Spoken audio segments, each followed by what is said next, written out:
Israel yaipa ujumbe mzito Uturuki.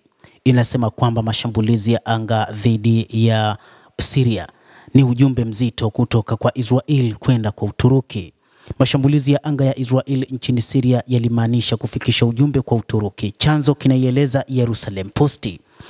Israel imesema imeishambulia Syria kwa onyo dhidi ya Uturuki. Israel imedai kwamba imeipa onyo Uturuki isiingilie kati masuala ya Israel hasa katika eneo la Syria. Mashambulizi ya hivi majuzi ya anga nchini Syria ni kufikisha ujumbe kwa Uturuki, afisa wa Israel aliambia The Jerusalem Post siku ya Jumatano.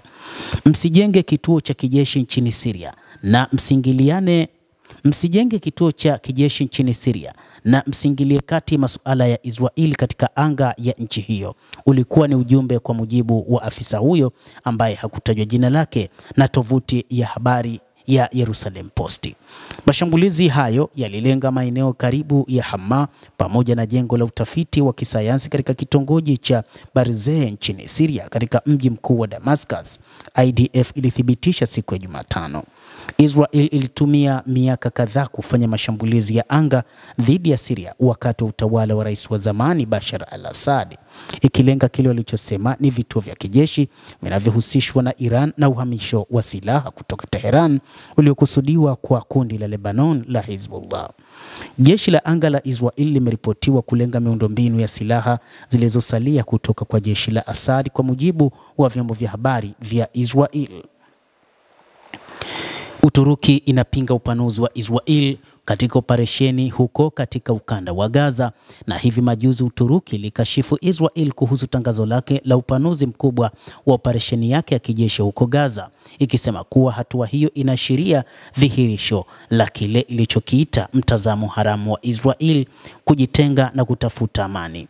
Katika taarifa yake, Wizara ya Mambo ya Nje ya Uturuki ilisema taarifa kuhusu upanuzi wa operesheni huko Gaza na upanuzi wa makazi ya walowezi katika ukingo wa Magharibi unaokaliwa na Israel ni udhihirisho mwingine wa kutozingatiwa waziwazi kwa Israel sheria za kimataifa na kujitenga kabisa kwa harakati za kutafuta amani.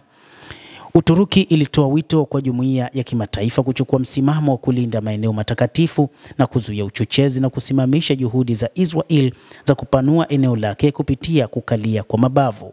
Hata hivyo, Uturuki iliwahi kusema kwamba moja kati ya maeneo ambayo yalikuwa katika himaya yake kwa miaka mingi iliyopita ni pamoja na baadhi ya maeneo ya nchi ya Israel, na hivyo Uturuki inadai kwamba kama ikiamua kuchukua maeneo hayo inaweza pia kutumia nguvu. Lakini wakati huu utawala wa Benjamin Netanyahu unaidhihirisha Uturuki kwamba haiwezi kufanya lolote, lakini ni kwa kile ambacho baadhi ya wataalamu wa mambo wanasema kwamba ni utawala wa Israel kuungwa mkono na Marekani, na kwamba nguvu kubwa ambayo inategemea nchi hiyo ya Israel ni kwa sababu ya Marekani. Mtazamaji, endelea kutufuatilia na usisahau kulike, usisahau kucomment, kadhalika na kusubscribe channel yetu hii ili upate habari hizi kwa mapana kupitia hapa The World News. Mimi ni Adam Hussein, endelea kuwa nasi wakati wote.